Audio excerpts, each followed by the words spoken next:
Hi everyone, welcome to another video on an English view on Porto, where for the first time we're going to do a combined 11 on the channel. To balance the objectivity, we do have a Benfica fan, Mike, aka Mr. Benfica. Welcome on. Thank you for having me again. This is fun. So let's get into the 11 itself. Sure. My thinking is to do a 4-3-3. Okay. Because that's the way Porto do usually play. To my understanding, Benfica tend to do 4-3-3, sometimes 4-4-2. Yeah, a hybrid of it. Yeah. On paper, it's usually a 4-3-3. Let's start in goal. Because already we got a bit of a debate. It's Diogo Costa versus Alexander Trubin. I think that's his first name. Anatoly Trubin. Oh yes. Porto have only conceded 2 goals this season. So Diogo Costa does have a strong case to start. That being said, you could make the argument that the defence might deserve equal, if not more, of that credit. And Trubin, he had a very good season last season. He's been one of the brighter sparks of this season for Benfica. What do you think? And if you have a case for Trubin, then feel free to share it. No, I'd go with Diogo Costa on this one. I think he's the more seasoned. Makes much fewer mistakes. Trubin can have a great game. He can have a great performance, make fantastic saves, but he's been plagued by more mistakes. And Diogo Costa's done it longer, and he's one of the best goalkeepers in Europe. So I think he's definitely the starting goalkeeper in a combined 11. Sure. Though if we need to balance, we could possibly bring in Trubin later. But at right back, I'm advocating for Alberto Costa. One of the best signings of the transfer window.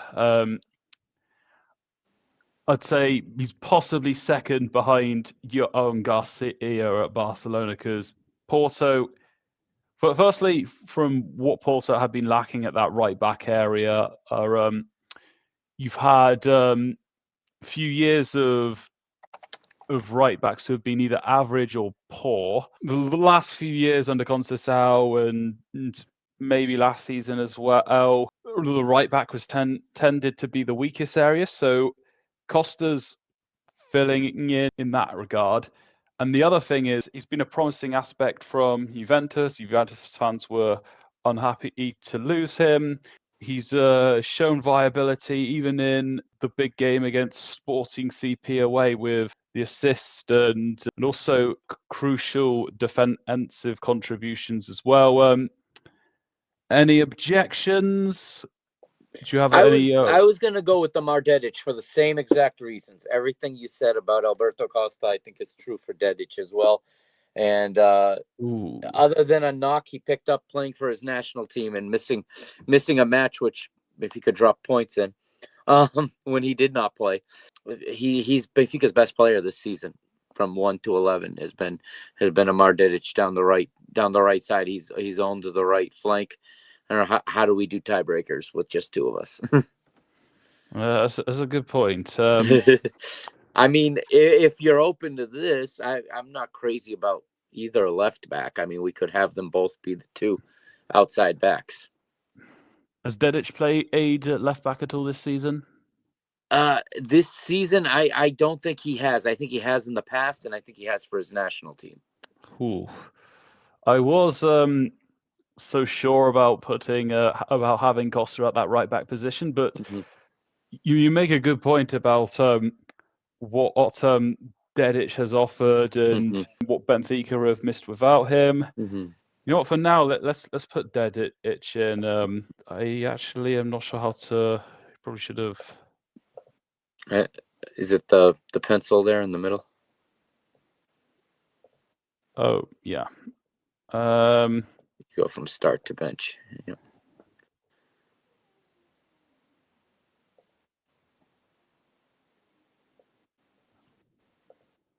But that one's possibly one to review. Sure. At the end, as a let's see if cost. Let's do that for now. And centre back, there's about maybe 6 that's in contention here. On the Porto side, you've got Johan Perez, Jan Bednarek, and even also Dominic Pervic as well. And then even Kiviar, which I'll get to him in a bit. Perez currently injured. We will include injured players here. Okay. But one other thing that does also go against Perez, even though I don't think he was the worst defender, he was involved in both of the 4-1s to Benfica last season. Mm-hmm. And then you got Jan Bednarek, who this was the signing I was the least optimistic about, but he's actually, because of the 2 relegations he had with Southampton, but he's turned out to be a useful asset. He's got a great chance to come in. And of course, on the Benfica end, you've got Araujo, Otamendi, Antonio Silva. I'm thinking, given that Jakub Kiviar was at Arsenal and Jan Bednarek was at Southampton, I think he's got to be a priority. Then the games I have seen this season, I think Antonio Silva's done better than Otamendi. I wouldn't say that. There's even the left back area where you've got Francisco Mora. I was planning on giving you the left back. Okay. So that was going to be your choice, because I don't really have one on my team that's a true left back. So my thinking is of including Antonio Silva and Jakub Kiviar in there. And then technically he was signed to be a left back. So I'm thinking of having Bednarek, Silva, and Kiviar in there, but I won't rule out Francisco Mora just yet. What do you think, Mikey? My thinking was Kivior and Otamendi, because in the big games, Otamendi is still the best defender. Case in point, Tuesday night at Stamford Bridge. Otamendi's trouble comes when he doesn't have to defend, when he has to do other things. And I also had Lucas Moura as the left back. So let's get Kiviar in there to start with. I may shuffle him if convenient. If you, I suppose it's adding Otamendi as well as given your arguments about him showing up in the big games, and then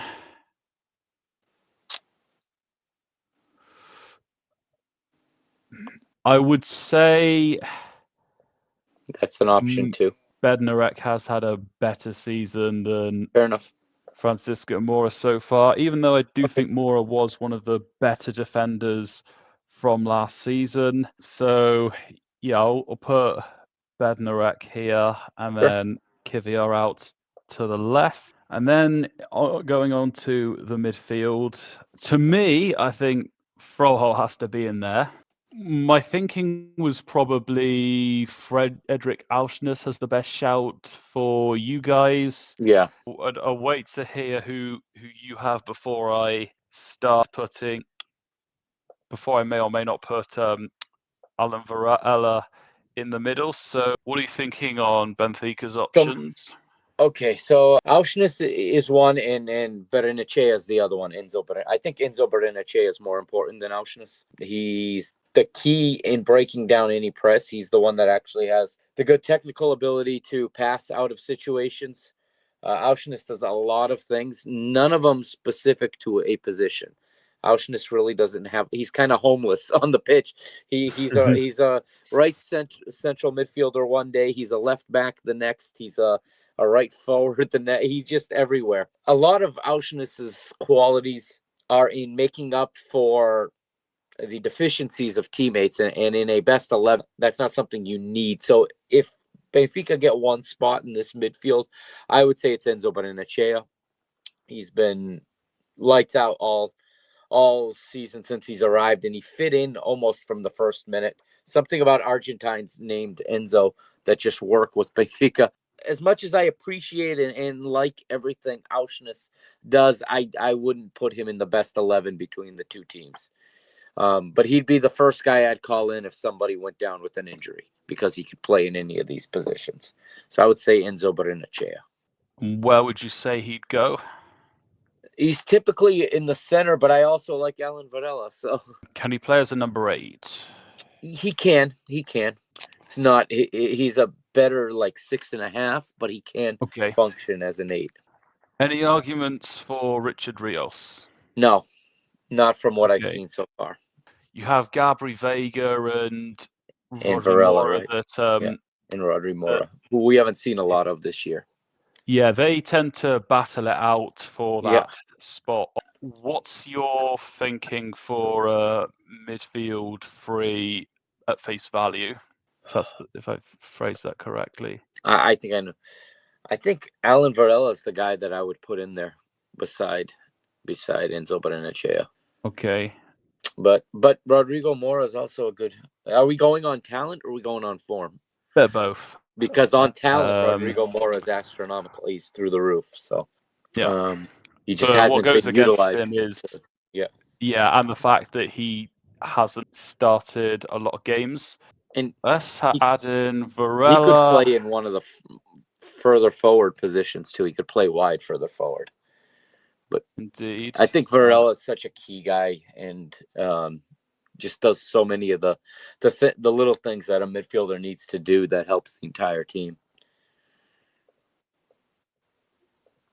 We can also review this midfield as well. And they would play close together. They wouldn't be they would be 3 central midfielders in the inside, right and left channels. So, because that would be a solid midfield 3. Indeed.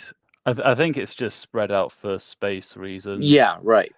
Let's go over to striker because I would have Pavlidis in there. And I would also. I feel like that's probably the shortest talking point of this front 3. Yeah. I'm thinking probably give the right wing to Porto and the left wing to Benfica. So you're leaving Samu out altogether? Or are you playing him on one of the wings? If I'm having both of them in, I'd probably have to change formation. Mm-hmm. There's an argument to having 2 strikers and an attacking midfielder. Yeah. What I can say for in the case of Boya Sainz is that he was at Norwich last season, who are in the Championship, the league below the Premier League. He's had a good season so far, but I think there's a good shot to having a Benfica left wing for those reasons. My feeling for this right side is that we're seeing Pepe start a bit more, but we're also seeing William Gomez with particularly strong contributions. What are you thinking for the wide areas? Are we strictly playing them on the side they normally play on? Because I think the best 2 wingers left both play on the right side, one from each team. Okay. I mean, you'll know the Benfica wingers better than myself, but certainly Porto's wingers can play on the other side and have certainly done so. William Gomez, for example, he played on the left half against Al Ahly in the Club World Cup. That's where we saw his first goal come. Who are you thinking? From Benfica, it would be Luque Bacchio, the new arrival. He's the only true winger at Benfica right now that can actually go north-south and run at a defender, beat the defender, come in on his shooting foot, and actually deliver either a very dangerous cross or a good shot at goal. On the left, Benfica doesn't have anyone, I think, that I would put in a best 11 between the 2 right now. Okay. But I also like, Pepe just as well. And we still have Rodrigo Mora who could play in these positions also. Indeed. Probably lean towards Pepe because although I did, having checked recently, I can recall it saying that Gomez can also play here. It does say it down there. Yeah, William Gomes, left wing, right wing, left mid. But I have also seen Pepe. I'm sure I have seen Pepe play on that left side as well. For now, I think I'll go with William Gomez. Okay. You've seen there's been more games recently of him playing that side than there has of Pay. Also, one of the big reasons for getting Luca Bacchio in there is because he's an out-and-out starter at that right position, whereas you've got competition on that right side for Porto. Yeah. What are you thinking so far for this lineup overall? Strong. It's strong. Either one that we select at the right back is going to be equally as good. So it is. I think that's that's a very strong best 11, young 11 for the most part too. Oh yeah, until you get further back. But that's in any team. I think I'll take off Varela, maybe move him to the side, and then put Enzo in there. Sure. Who do you think has a better shot to be in here out of Varela and Vega? I'm more familiar with Varela, so I tend to gravitate towards him a bit more. But that might just be out of familiarity more than having seen enough of Gabriel Vega. I suppose there has been times when Varela has played further forward than Eustáquio. I think that's a good 11. Yeah. On the Porto side of things, the viewers are gonna probably overbalance it more. But to address the neutrals, what do you think? Who would you have in that combined 11 overall? Certainly a debatable one in some areas, but I think we've got at least nine of the correct players. I think 9 are indisputable. Good to debate this together, Mike, and the viewers find you. Oh, you can find me on X at Mike Agostinho, as you see it right below me. It's at MikeAgostinho. I also have a website. It's not always up to date, but it's www.mrbenfica.com. You can listen to my content there. I have some videos there too that I shot. So there's content there as well. Thanks for that, and thanks for those tuning in. Let me know your thoughts on the 11 and what your 11 would be in the comments below. You've got one of the biggest games of the year coming up, certainly in Portugal and for each of these teams. And also do check out our live preview we did together along with Nino Torres on there, and you'll get an idea on how we're feeling ahead of the game. Any final thoughts from you, Mike? No, I think this is like I said, a solid 9 out of the 11 are undisputed, and I think that if we really had this team in real life, it'd be an exciting team to watch play. There's a lot of firepower there, especially in the attacking three. Who would this team would be pretty strong. But yeah, looking forward to the game Saturday. Even if I'm not confident, I'm looking forward to enjoying it. So may the best team win. Indeed. You made the best team win. I'd say I'm probably 75% and tight, 25% uneasy. But, I'm probably on the inverse, so that's about right. Okay. Yep. Perfect. Thanks for sharing. As I said, let us know your thoughts and your lineups, and all interaction, like, subscribes, very much appreciated and goes a long way. And do check out Mike's content as well.